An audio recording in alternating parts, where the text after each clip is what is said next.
Let's get to another story that we have been following very closely here on Live Now from Fox, and it's a very disturbing one. A former manager at the Harvard Medical School morgue, his wife, and three other people have been indicted in the theft and sale of human body parts. That is according to federal prosecutors there in Pennsylvania. I want to talk more about this very disturbing story here, so let's bring in Flint McColgan with the Boston Herald. He has been covering this story and joins us now live. Thank you so much for taking the time to be here. Sure. Thank you very much. So first off, as we mentioned, I know I keep saying it, but disturbing. Break down some of these allegations for me against this guy. Sure. So this guy who, throughout all of the legal filings, is referred to as a manager at Harvard Medical School morgue. The school itself says he wasn't actually a manager, didn't manage anyone. It was just an employee of the anatomical gifts program. But he did work in the morgue. And among the many allegations against him is that not only was he removing body parts that had been donated for science for medical students to learn anatomy and the like, when they were done being used, they were supposed to be cremated, and apparently he allegedly diverted those from cremation and instead took them home and started selling them online to I guess people interested in the macabre. But also he allegedly opened up the morgue up so that people could see his ghastly merchandise in person. As if that wasn't disturbing enough, kind of break down for me what the most disturbing part of this is. Well, I guess it's something that both Harvard Medical School and the University of Arkansas School for Medical Services, both of which their morgues were involved in this, allegedly, have said that the worst aspect to them is that these people had entrusted their body parts to them, because they wanted to further science and help people learn medicine, and donated they were called heroes by the schools for donating those things toward those ends, and they just feel very sad about that trust, I guess, was ruined. But yeah, if you actually get down to the shopping list, I guess you could say, of the body parts that were traded back and forth, some of them are there's brains in jars that are preserved with skull caps. There are groin area anatomical parts. There were chest pieces. That's something. The one of the men out of Pennsylvania who was charged and has since done a plea deal, Jeremy Pauley, he specializes, I guess, in preservations of body parts. Has a couple businesses, including the eponymous Pauley, I guess, Institute of Preservation, I think it was. And anyway, he was sent chest pieces to turn into human leather, and took additional skin as payment for that. So What, I guess, is the apparent motivation here? What would possibly lead somebody to be doing this in the first place?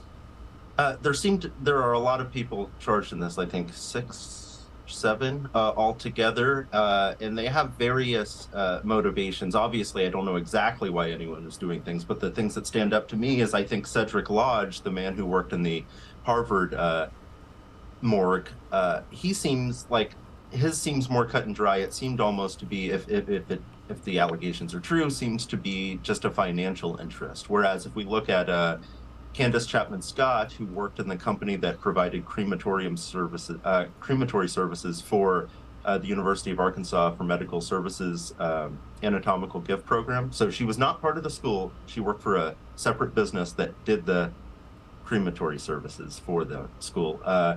She seems to be motivated also by profit, selling things, but also an interest in the macabre based on the types of messages she had sent to Pauley, saying that she was very interested in his work dealing with body parts and other oddities and stuff, and had reached out to him. Another person, Katrina McLean, who owns Cat's Creepy Creations here in Peabody, Massachusetts. It advertises that creations that shock the mind and shake the soul. She had allegedly agreed to buy 2 dissected faces, two faces from bodies for $600 back in October 2020. And the beginnings of this alleged ring start back in 2018, actually. So it's been going off for some time, and it seems to be either interest in the macabre or financial interest that is driving this. Have we heard from any of the families of these victims? Yes, actually, the first person to reach out did so to their to a local New Hampshire television station, WMUR. A woman named Paula Peltonovich told her local station, "Who could do something like that? What kind of person? No respect at all for the family. They need to pay." She had confirmed with the U.S. Attorney's Office that her father, Nick, had his remains were caught up in this ring. And then both her father and her mother had donated their bodies to Harvard Medical School, and apparently her father's body was confirmed to be part of this. So I guess, do we know how long investigators were investigating this and how they determined that this was even going on? So it, I got to be honest, I'm not absolutely sure about the answer to that question. Obviously, the allegations date back to 2018. I'm not exactly sure how investigators pieced it all together, but there are a medley of Facebook messages and all kinds of financial transactions, including with another person in Pennsylvania that I haven't talked about yet. His name was Joshua Taylor. Apparently, he was buying body parts and did on the memos on his transactions on PayPal and such were things that said things like brains and all kinds of things that were obviously, I guess, body part related. So Yeah. there is a long paper trail.